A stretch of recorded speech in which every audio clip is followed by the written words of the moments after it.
Coach, you're clearly not pleased with the defense's effort at Syracuse. Oh, I thought we flushed that. Did you get the response Yeah. that you wanted to see at practice from the? Yeah, it's been good. We've had a good week of practice since we played last. So working on things we didn't do well in that game. What types of struggles were there at Syracuse? Was it more mental, execution, technique, physicality? A little bit of both. We let a seam route go for explosive play there in the third series for a 66-yard touchdown, and a couple other small things. They were hot and took advantage of us, took advantage of the mistakes we made, and we didn't do a good job out from the get-go though. Just fitting the run, basic plays that we worked all week. Didn't have the kind of discipline with the physical toughness that it takes to go on the road and win, play good defense. So that was really from the onset. So going against Georgia Tech again this season, what's different about this year's Georgia Tech version of the Paul Johnson offense versus the first 3 years you've been here and faced them? Well, I think they're probably running it a little bit more than they have in the past, and obviously they've been a run-heavy team, and they're closer to 90-10 than they are to 80-20, and which I think they would like to be around 80-20. So, but I think the be-back is just been terrific all year for them. Excellent player. He kind of really makes them go, and the quarterback has really made great decisions, shows good instincts in his decision making, and his patience and poise is really outstanding for a young player. So the line's more mature, the receivers are more mature, and it's been a group that's kind of grown up in their system the last couple of years. How do you coach that 10%? How do you coach it? That I 10% mean, you're talking about, that pass play. every down's run for these guys, and it's got to be your mindset, and then you got to do a good job on their play action passes. You get a lot of one-on-one shots, but it's no different than if it was 80-20. Really, to be honest with you, and we got to do a good job of playing disciplined and playing physically tough, and being very sound in what we're doing with all the variety of runs and types of options that you're going to get.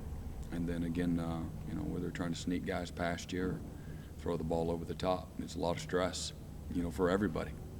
How much does Paul Johnson change things within the framework of that offense year to year, or even within a game?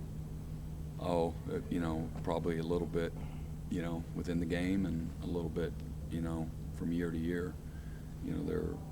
Their philosophy certainly hasn't changed, but I think he's very smart in trying to manipulate, the defense and create leverage and angles that are, advantageous for them, and then they do a really good job of getting their guys to play, competitively really hard, and they're very patient with what they do as well.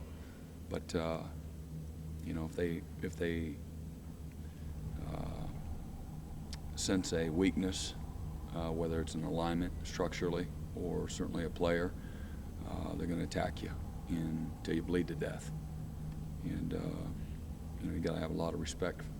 Just they're going on some long play sheet, and you got to get to all my plays, even though that one went for 40.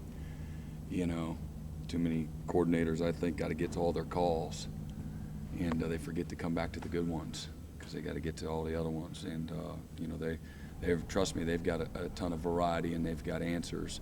It's not like they run 3 plays, but they do a great job of tasting blood and going after it.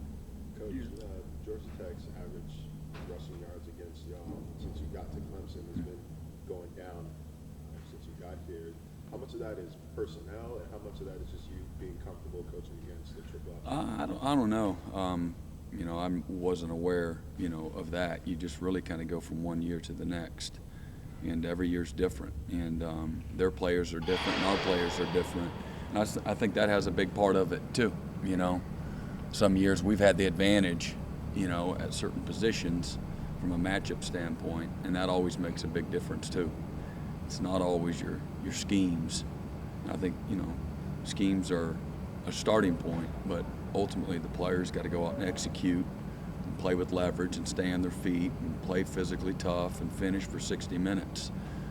Again, I think where they do a great job when games are close, they start wearing people out late in the third and in the fourth quarters doing the same things they've been doing because players get lazy-minded, they physically get lazy, and they're not as desperate and fanatical about doing their job and squeezing, and they start trying to do too much, and then it's like where do you're going to run out of fingers and toes of all the holes that you're going to open up, and that's what happens. You see them in late in games, and so. Now, when you first got to